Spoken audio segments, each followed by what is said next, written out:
কাদের জন্য রোজা রাখা ছাড় দেওয়া হয়েছে? রমজানের রোজা কাদের জন্য ছাড় আছে যে তারা না রাখলেও চলবে? রমজান রোজা না রাখলেও চলবে শিশুদের, যারা অপ্রাপ্ত বয়স্ক তাদের রমজান রোজা রাখা ফরজ নয়।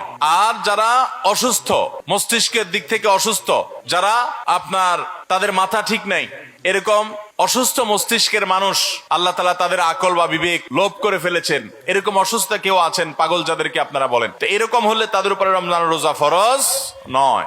কেউ সেন্সলেস অবস্থায় আছে, তার কোনো হুঁশ নাই, আইসিইউতে আছেন, কোনো সেন্স নাই, এর উপরে রমজান রোজা ফরজ নয়। ঠিক একইভাবে যিনি মাসিকে আছেন, যে মহিলা পিরিয়ডের মধ্যে আছেন, তার উপরে রমজান রোজা ফরজ নয়, বরং ওইটা রোজা রাখা নিষেধ, হারাম।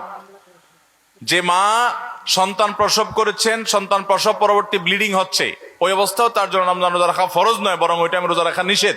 তবে সন্তান প্রসবের পরবর্তী রক্তের কারণে যদি রোজা না রাখেন বা রোজা রেখে যেগুলো বাদ যাবে সেগুলো আপনাকে পরবর্তীতে রেখে দিতে হবে।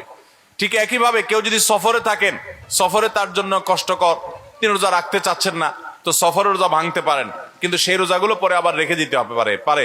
কারণ আল্লাহ বলেছেন ওয়ালাল্লাযীনা ইউতিকুনাহু ফিদিয়াতুন ফামান কানা মিনকুম মারিদান আও আলা সাফারিন ফাইদ্দাতুম মিন আইয়ামিন উখার।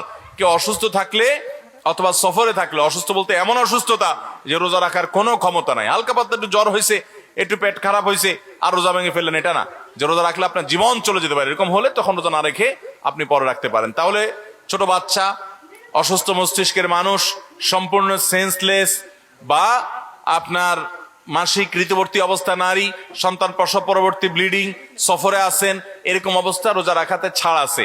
আপনি চাইলে এর মধ্যে কিছু কিছু আছে যেগুলো রোজা পরে, যেমন সফরটা আপনি চাইলে পরে রাখতে পারেন। অসুস্থ এত বেশি যে আপনার এই অসুস্থতা রোজা রাখার মতো অবস্থা নাই, তাহলে আপনার জন্য ছাড় আছে, আপনি চাইলে পরে রোজাগুলো রাখতে পারবেন। তবে ওই মাসিকের কারণে রোজা বাদ গেলে সেগুলো আর রাখা লাগবে